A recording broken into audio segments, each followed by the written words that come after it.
special episode of the Verts Podcast as we do a Super Bowl preview. I'm your host, Sonny Weaver, alongside my co-host for the day, Lipp. We're going to take a look at the path to the playoff, to the Super Bowl title for each team, and then we're going to break down the matchup and pick our winners for the title game. Lipp, big matchup here between the Buffalo Bills and the Detroit Lions. We're going to get into the, breaking down each side of it here in a second. But first thing that comes to mind when you're looking at these two teams, what are you thinking about? Well, I'm thinking about how it's going to go down between Matt Stafford and the defense of the Bills. He's got two MVPs. He's got a lot of pressure on him. That's my main thing. Is he going to hold up? Is he going to be the MVP that we've seen? And if he can continue to be that MVP, then I think the Lions have a pretty good shot. As for the Lions, the Bills, there's a lot of pressure on a young offense with a good run game. Everybody's still unsure about Tyrod Taylor, but he's played well to this point. If he can, he got to the Super Bowl last year. If they can win it this year, then Tyrod Taylor becomes a very respectable quarterback around the league. You know, the thing that jumps into my mind about this matchup is the winning pedigree of the ownership groups. You've got the Buffalo Bills, ownership there, Bayou Bengals, 3 Super Bowl titles for him. You've got one on the other side with Bomber, although you've got many trips to the Super Bowl for him. You mentioned Bayou was in the Super Bowl last year. Both these teams, both these owners, they know how to win championships. So I don't think the bright lights are going to be too big for everybody. So I think we're in for a really good game. I'm excited to start breaking it down. The first thing, let's go over the path to the Super Bowl. The Lions came out as the number 1 seed, so they got to bye in the first round. But the Bills didn't have such an easy road. Week 1, they faced off with division rival Patriots, who the Patriots were actually the division champion. And they got a tough defensive battle, and they got the victory 14-7. But that was very uncharacteristic of those Buffalo Bills. Yeah, that was a game that a lot of people were excited about. If you go back even further, I think back to even Week 15, after Week 15, Week 16 and 17, the Bills were kind of put in a position based on how things had gone with the Patriots that they really had to win their Week 16 game against the Seahawks and their Week 17 game against the Steelers. They've had quite a bit of pressure on them because especially that Week 17 game was like a playoff game for them. They ended up winning, snatching up that last wild card spot. But then they had to go right back at it and play the Patriots for a third time. They were able to pull out the win, but whenever you play somebody 3 times, it's hard to beat somebody 3 times, and that's what the Patriots would have had to have done. But the Bills stuck with it and came out on top. Yeah, that like I said, that Buffalo Bills team is not known for their defense, but they put up a great showing there. And that's what moved them on to the next round. In the next round, the Detroit Lions took their first playoff game. They brought the Carolina Panthers into their house and eked out a 31-29 victory. Matthew Stafford threw 2 interceptions in that game. Not very Stafford-like. 3 TDs, 2 interceptions, completing 24 of 39 passes. It was an offensive shootout there for a while. And it comes down to the Lions pulling it out at the end. But the Lions had a little bit of a heart attack there, maybe a little reminiscent of going 1 and done the previous year. Yeah, that was definitely in their minds. But I think that they took some experience from last season, and you kind of talked about it before. The ownership there definitely has some some history of how to handle those situations. But I think last year they remembered how it felt to go 1 and done, and they really wanted to grind out the final few minutes of the game this year and ended up pulling it out. And in the other side, the Bills got to face off against the Denver Broncos. The Broncos in ownership there also with the championship pedigree have met up with the Bills and that ownership group many times throughout the playoffs in MBL history. And so this was a little bit of a grudge match. The Broncos, who had corrected many of the turnover woes they faced the year before, throw 3 interceptions to no touchdowns, and kind of give it away to the Bills, who come out 28-19. They seal it late with a pick 6. And the Buffalo Bills, their defense once again kind of takes them through the round. Yeah, the Broncos kind of coming in with an inflated record there. They were the top seed, but Mike Glennon throws 3 interceptions. The Bills' run game was great. 11 attempts, 100 yards for Bryant. That's what they want to do. They want to take the ball away, and they want to just be able to run the ball on offense. And they did exactly that against the Broncos and helped them push them forward. And then we got to the conference championship games where both the Bills and the Lions kind of plowed through. Neither game as close as the scores would show. Both games really appeared to be over in the second, third quarter, respectively, for the Bills and the Lions. And that's what brings us to our matchup today, Super Bowl 13 in MBL. Bills, Lions, kind of a clash of the MBL Titans over the last couple seasons. So I'm excited. Let's start breaking this one down. First, let's start out on the offensive side of the ball for the Lions. These Lions are the first-ranked offense in MBL based on points. They're third in yardage, first in passing. But I think if there's one glaring hole in this offense, it's going to be that 28th overall rushing attack. It's only averaging about 50 yards a game. Yeah, that's going to be a big thing to watch in this game. We'll get into the Bills defensively in a little bit, but looking at the Lions offense, you've only got just under 700 yards for Abdullah. He's managed to scoot in for 13 touchdowns so far this year, but the main attack for the Lions is through the air with the first-ranked passing attack. There's going to be a lot on Stafford to make this game happen for them, but you could see Abdullah have success if they plan right and attack Buffalo's weakness. Yeah, so ownership there, as well as the coaching staff, have got to feel comfortable about their guys on the outside. You got Calvin Johnson, who had a great year, 80 receptions, 1,400 yards, 8 TDs. Golden Tate across from him with 60 catches, 940 yards, and 7 TDs. But then you've got some play rollers in the middle that I think people underestimate.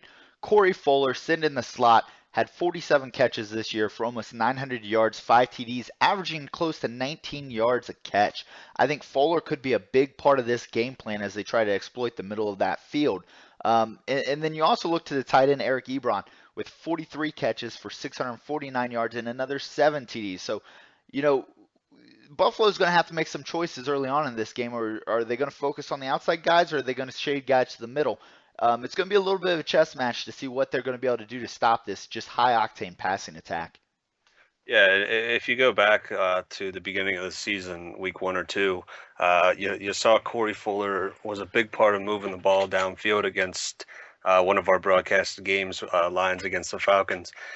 He was really big in moving the ball downfield. He didn't necessarily put up the points for that team, but on that day, but just getting first downs, getting big gains, he can kind of do it all and set up the Lions in the red zone for Tate and Johnson offensively.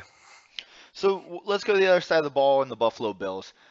This is a defense that is really not known for much. You've got the 20th rated defense in points, 25th in yards allowed, 20th in passing, and 29th in rushing.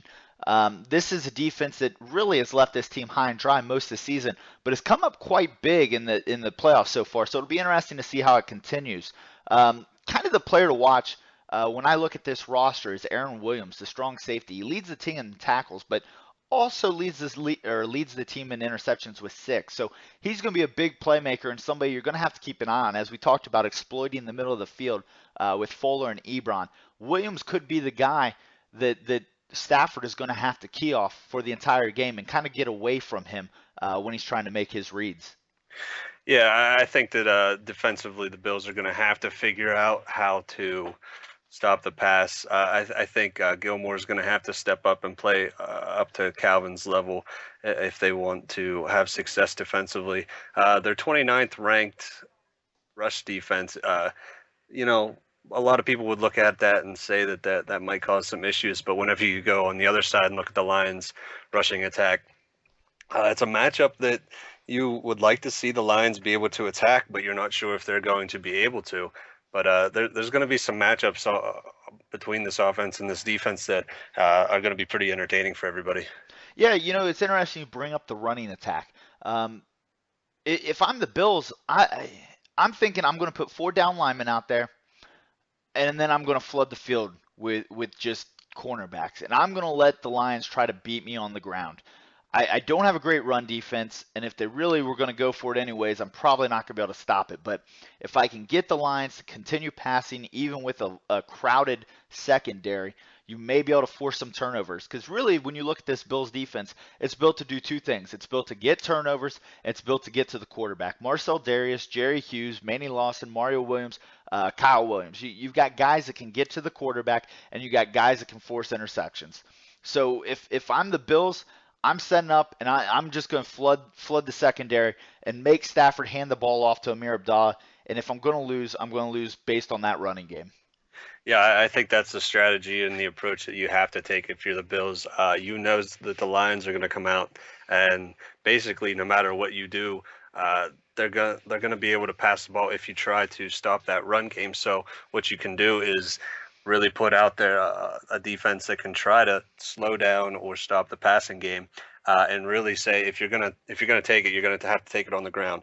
You're gonna force the Lions into doing what they're not comfortable with, what they're not good at. They're going to have to be patient if they want to beat that style of defense. So to put a bunch of big packages out there to try to stop the run might not be that valuable to the Bills. So like you said, go out, throw a bunch of guys in the secondary out there and force them to do something that they're not comfortable with might be a great strategy for the Bills. So let's go to the offensive side of the ball for the Bills. You've got the 8th ranked offense in scoring. You've got the 12th in yards, 19th in passing, and you've got the 5th in rushing. This Bills team is built around the rookie Ashton Bryant. 257 attempts, 1,300 yards, averaging over 5 yards a carry with 18 touchdowns. That is no typo, folks. 18 touchdowns on the ground this year for the rookie. Everything's going to come off that. When you're looking at the Lions defense, on the other hand, that defense, it's a stout defense, don't get me wrong, but the running does seem to be their Achilles heel. So as we're just focusing here on the Bills offense, I think everything starts with Ashton Bryant. Then you get Tyrod Taylor in there, who's having a down year from last year, but he still was a MVP candidate last year, and he can return to that form. You get Tyrod Taylor off the play action, booting to the outside with the run-pass option, looking downfield to guys like Percy Harvin, Robert Woods, Charles Clay. Woods been deadly out of the slot this year. 5 TDs, 28 catches, 660 yards. I think that's going to be the matchup that Tyrod Taylor likes to exploit. So look for a lot of play action off that Ashton Bryant early running game. Yeah, Bryant's going to be a big part of this offense, but at the same time, if you're trying to plan as the Lions, if you look at their receiving numbers, you've got 3 guys all in the same area of receptions, Harvin, Clay, Watkins, all just over 40 receptions. They've got 4 guys just hovering around 600 yards. So there's just so many guys that can catch the ball for them. Nobody's going to be a huge target. They don't have that Calvin Johnson-like guy in the receiving game, but they have a lot of good guys. And, that might be something that that might trip the Lions up here trying to plan for this game defensively. So let's look at the Lions, because I think there's a hidden matchup here that we've got a chance to discuss. The Lions defense, sixth in points allowed, 9th in yards allowed, 6th in passing yards allowed, 16th in rushing yards allowed. We kind of talked about that a second ago, but I really think Ashton Bryant could have a big day here. But when you look at this Lions defense, you got to first look to the back end of the defense. Safeties Eric Weddle, Glover, Quinn. They lead the teams in tackles. They lead the team in interceptions. 34 tackles for Weddle, 5 interceptions. 31 tackles for Quinn, 6 interceptions. That is a defense that's looking to stop the deep ball. They're going to take everything away over top. They're going to jump routes. I think if Buffalo wants to be, have a chance in this game, they're going to have to work underneath. On the other side, if you look at these lines, they really don't get a lot of sacks. They force a lot of turnovers, right? So they force you into bad situations, but they're not going to get a ton of pressure on the quarterback. I think Taylor's going to have a lot of time back there to make the decisions. It's going to be, does he get the right decisions? The other point, that run defense has been exploited at times this year. Ashton Bryant, we talked about him. He could go off for a big game here, but I think really if I'm the Lions, I take the opposite approach. I stack the box. I make these Bills beat me over top. They don't have super dynamic wide receivers. They got some good guys. They got a good tight end, and they got an athletic quarterback. I think I stack the box, maybe bring Weddle down into the box. Make them do something. Make them beat me over top. If I'm going to lose, I'm going to lose over top, but I'm not going to let them beat me with that run. Yeah, I think pointing those safeties out, that could be a great edge for the Lions. They can kind of let those guys do some different things because of what they have on defense, and trying to stop that powerful run game of the Bills is going to be a very big point of emphasis for the Lions. So, Lipp, Super Bowl 13, Bills versus Lions. I will give you the first shot here. Who are you taking? What's the score and why? I think that there's a lot of good matchups here. I think that there's a lot of different options that each side could take. We talked about you can put a bunch of corners out there to stop the pass. You could, stack the box, try to stop the run. Or they could do completely opposite things, and who knows what we'll see. They could also do that, and the passing game or the running game of each team might just be so dominant that you're just going to see one team overpower the other. But what I think is going to happen is I think we're going to come out and we're going to see I think we're going to see the Bills come out and take a small lead, a touchdown, maybe 10 points. I think that you're going to see a little bit of frustration initially from the Lions, but I think that the passing game is eventually going to wear down the Bills, and Stafford's going to start hitting, and the Lions are going to figure out exactly what to do on defense, and it's going to work its way back into a Lions game. And I think that the Lions are going to end up winning. It's going to be close. I'm not exactly sure how close, but I definitely think that this is the Lions game. I think that they've got some intelligent coaching staff out there. I think that they have a good plan on how to stop the Bills. All right, so any of you guys out there that are putting some bets down, making a little wager on this game, I'm about to give you the Sonny Weaver Stone Cold Lock of the Century. I agree with you. The Bills will come out early. That running game will be hot to start. It's going to take the Lions some time to figure it out. I agree. I think they take maybe a 10-point lead, 10-0 to start the game, but I think the Lions come roaring back. I'm going to put the final score Lions 28, Bills 17, and that is this Sonny Weaver Stone Cold Lock of the Century. You guys can book it. I don't know about you, Lipp. I'm excited for this one. Me and Lipp will be on the call tomorrow here on the MBL Live Network. We will have the play-by-play for the game as well as the post-game interviews and such. I hope all you guys make sure you tune in for that. As always, appreciate Lipp coming on here for the 4 Verts special here for Super Bowl number 13. For all of us here at the 4 Verts Podcast, I appreciate you all tuning in. Make sure to check out the show tomorrow night for the Super Bowl, and we will make sure to cover it all next week in the next round of the 4 Verts Podcast. So for all of us here, thank you. Have a good night.